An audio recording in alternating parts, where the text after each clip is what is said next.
Hi everyone, today I am going to teach you the numericals of chapter 2C. We already completed the theory, the derivation k plus u is a constant. Using that derivation we are going to solve the problems.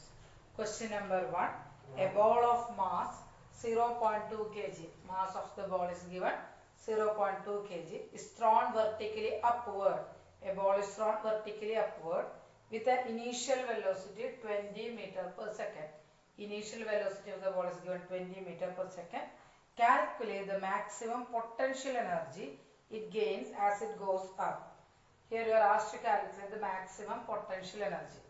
Actually height is not given, but initial velocity is given. We know that this kinetic energy, when we throw a ball upward, the kinetic energy is changing to potential energy. According to energy theorem, conservation of energy, energy can neither be created nor be destroyed. It can be converted from one form to another. So here, when I am throwing the ball upward, the ball will reach a particular height. It is due to the kinetic energy. So kinetic energy is changing to potential energy.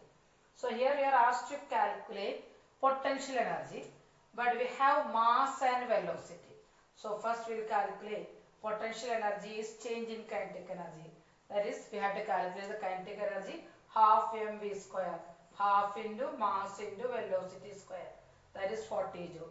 So the same kinetic energy is also known as potential energy because change in energy takes place. Question number 2. A stone of mass 500 gram. Mass is given 500 gram. It is in CGS unit, converting to SI unit 0.5 kilogram. Is thrown vertically upward. Again, we are throwing a stone vertically upward with a velocity 15 meter per second.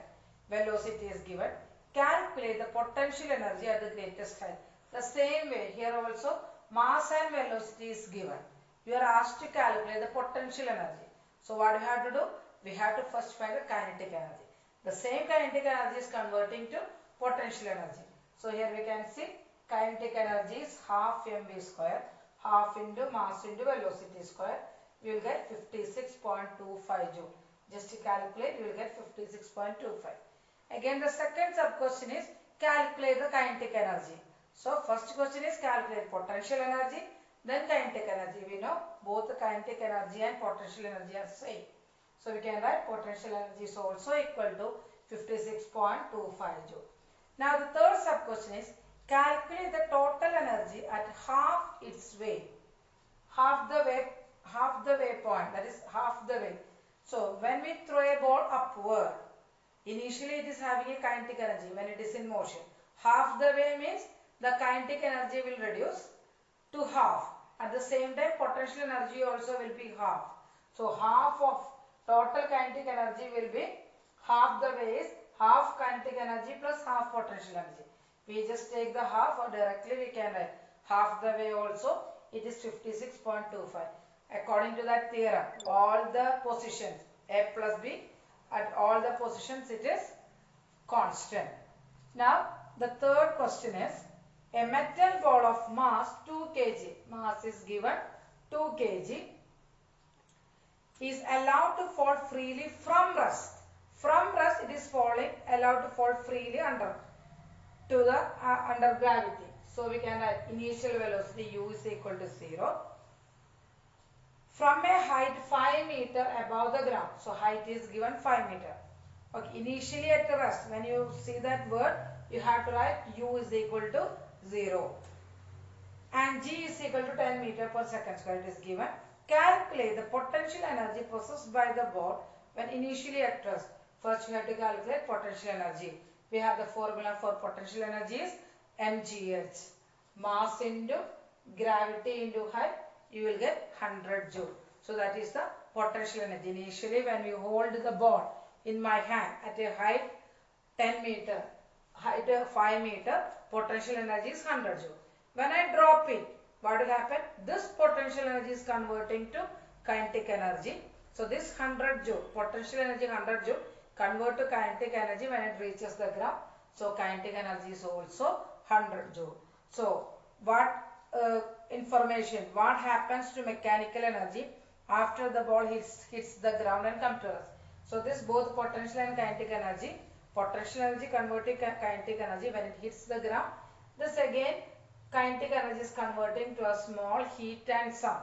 Heat means it is due to friction, and when anything falls on the ground we can see a small sound. So it converts to heat and sound energy. Next, question number 4. You can see the diagram, figure number 2.20. The diagram below shows ski jump. A skier weighs 60 kgf. So mass of the skier is given 60 kgf. Kgf and kg both are same, no problem. Stand at the point A of the ski jump. So the maximum distance is given 75 meter. That's clearly given in the diagram. So maximum height from 75 meter is skiing down, and it reaches the height 15 meter above the ground. So from 75 he reached 15 meter from the ground. Both height is taken from the ground level. Calculate the change in gravitational potential energy of the skier between A and B. So first we have to find the change in potential energy. First we have to find the potential energy at the height 75 meter, then potential energy at the height 15 meter, or we can do it directly, mgh maximum minus mgh minimum. So this both mass and gravity is in the same percentage scheme. So mg is common, take it outside the bracket. H maximum minus h minimum. That is difference, just difference, we have to take the difference. So mass into gravity into difference is 60. We will get 36,000 joule. So potential energy, change in gravitational potential energy is 36,000 joule. Second sub question is, while skiing, here they are saying, if 75% of the energy in part A, this is the energy in part A, 75% of the energy in part A becomes kinetic energy at B. So at the height it is having potential energy. This energy is converting to kinetic energy. Calculate the speed, with what velocity he skis. That is the question. So here it is given 75% of the energy in part A. Part A means which answer we got in part A. So 75% of 36,000 convert to kinetic energy. Because at a particular height they have a potential energy. That energy is being converted. So we will get half mv square. Mass is given. Velocity we don't know. We are asked to find the velocity. So we will just cancel 0. This 2 0 cancel. 2 and 60 cancel. Finally we got v square is 900. So taking the root, v is equal to 30 meter per second. So 30 meter per second is the speed of the skier. Okay. Now question number 5. A hydroelectric power station. You know what is an hydroelectric power station? That we generate electricity with the potential energy stored in the dam. Water, potential energy of the water stored in the dam. So that potential energy when it flows through a small pipe and turns the turbine. So potential energy converting to kinetic energy. So that is the basic concept. So here a hydroelectric power station takes its water from a lake whose water level is at a height 50 meter above the ground. So height is given 50 meter above the turbine. Assuming an overall efficiency of 40%. So that entire instrument, entire setup, the efficiency is only 40%. So efficiency is given 40%. Calculate the mass of the water which must flow through the turbine each second to produce a power output of 1 megawatt. So power output is given, output power is given 1 megawatt. Megawatt is not the SI on it. So what we have to do? We have to convert this megawatt to watt. Mega means 10 raised to 6. So we can write 10 raised to 6 watt. Watt is the SI unit of power. So just to convert. Now we already studied the formula for efficiency. Efficiency means output by input. Here the input is the potential energy of the water. You know the water is stored in the dam. So that potential energy is being converting to kinetic energy. So efficiency is equal to input. Input means that potential energy. output by input. Instead of input, we can write it is the potential energy of the water stored in the dam. So, mass into gravity into height, mgh. Okay, input is the potential energy, keep in mind. So, now you can calculate the mass. We can cancel the zeros. 10 raised to 6 means after 1 you can put 6 zeros and cancel 2 zeros. Then cross multiply. You will get the answer. Mass of the water in that case is 5000 kilogram.